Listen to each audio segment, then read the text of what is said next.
Maingod to rin mga boss. So nagbalik na ko sa area karon kay tanaw ko sa muang harvest kay nagpa-harvest ko kay wala na dahon ng uban. So akong gibalik kay wala pa man sila kasugod kanina. So karon balik ko.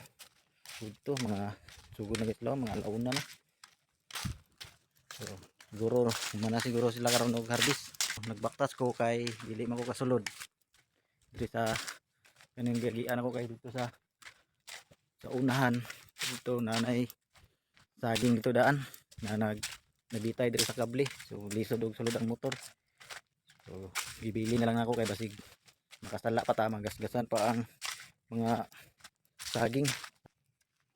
So ako po dani pag manog harvest ani magbantay na po ko dito sa packing kay rong mabantayan og process kay nindot man tuong magbantay ka kay kung nadoy milibag sa mo ang patakaran diri kay kung may milibag imong saging o karong mga mananap na puti nga nipilit sa bunga, so kailangan kuhaon to siya sprayhan.